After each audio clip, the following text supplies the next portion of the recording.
ಇನ್ನು ಗಡಿ ಜಿಲ್ಲೆ ಬೀದರ್ನಲ್ಲಿ ಧಾರಾಕಾರ ಮಳೆ ಆಗ್ತಾ ಇದೆ. ನೀರಿನಲ್ಲಿ ಕೊಚ್ಚಿ ಹೋಗ್ತಾ ಇದ್ದ ಸಿಲಿಂಡರ್ ವಾಹನ ಜಸ್ಟ್ ಮಿಸ್.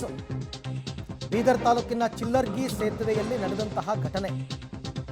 10 ಅಡಿ ನೀರಿನಲ್ಲಿ ಸಂಚರಿಸಿ ಹುಚ್ಚಾಟವನ್ನು ಮೆರೆದಿದ್ದಾನೆ. 10 ಅಡಿ ನೀರು, ಅದು ಸಿಲಿಂಡರ್ ವೆಹಿಕಲ್ಲೇ ಇರಬಹುದು.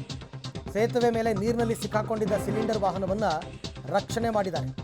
ಆಯಿತು, ಅದೆಂಥ ಹುಚ್ಚಾಟ. ಸಿಲಿಂಡರ್ ತುಂಬಿದಂತಹ ವೆಹಿಕಲ್ ತೂಕ ಇರುತ್ತೆ, ಓಕೆ ಒಪ್ಕೊಳ್ಳೋಣ.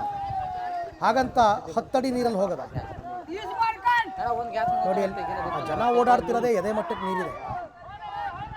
ಸಿಲಿಂಡರ್ ತುಂಬಿದ್ದ ವಾಹನ ಒಂದು ಈ ಥರ ಸಿಕ್ಕಾಕೊಂಡಿರೋದು ಗಡಿ ಜಿಲ್ಲೆ ಬೀದರ್ನಲ್ಲಿ. ಕೊನೆಗೂ ರಕ್ಷಣೆ ಮಾಡಿದ್ದಾರೆ ವೆಹಿಕಲನ್ನು.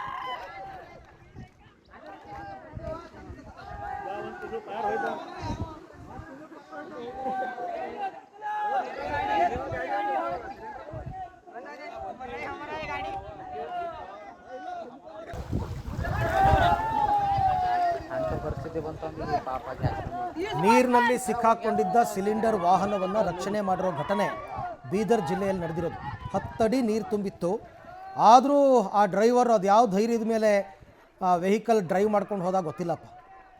ಅವನ ಜೀವಕ್ಕೂ ಸಂಚಕಾರ. 10 ಅಡಿ ಅಂದರೆ ಕೊಚ್ಕೊಂಡು ಹೋಗ್ತಾ ಇದ್ದ ವಾಹನ ಜಸ್ಟ್ ಮಿಸ್. ಇವಾಗ ನೋಡಿ, ಇಲ್ಲಿ ಈ ನದಿ ನೀರು ನೋಡಿ ಗೊತ್ತಾಗುತ್ತೆ. ಇಷ್ಟು ನೀರು ಹರಿತಾ ಇರಬೇಕಾದ್ರೆ ಯಾವ ಧೈರ್ಯದಲ್ಲಿ ಹೋಗ್ತಾರೆ? ತುಂಬ ಜನ ಪ್ರಾಣ ಕಳ್ಕೊಂಡಿರೋದು ಹಿಂಗೇನೆ, ಭಂಡ ಧೈರ್ಯ ಮಾಡಿರ್ತಾರೆ. ಕೆಲವು ಕಡೆ ಅವರೇ ಕೊಚ್ಚೋಗಿದ್ದಾರೆ, ಕೆಲವು ಕಡೆ ಅವರು ವೆಹಿಕಲ್ ಕೊಚ್ಚೋಗಿರುತ್ತೆ. ಏನು ಆ ಥರ ಅಂತ ಗೊತ್ತಿಲ್ಲ.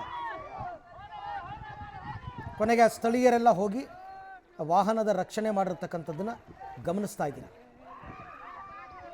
ಆಮೇಲೆ ವೆಹಿಕಲ್ ಆ ಥರ ಇದ್ದಾಗ ಮೂವ್ ಆಗೋದು ಇಲ್ಲ, ಹಿಂದಕ್ಕೂ ಹೋಗಲ್ಲ ಮುಂದಕ್ಕೂ ಬರಲ್ಲ. ಅದು ಇಂಜಿನ್ ಜಾಮ್ ಆಗಿಬಿಟ್ರೆ ಮುಗ್ದೇ ಹೋಯ್ತು. ಈ ಥರದ ಹುಚ್ಚಾಟಗಳೆಲ್ಲ ಅಲ್ಲಲ್ಲಿ ಬೆಳಕಿಗೆ ಬರ್ತಾ ಇದೆ.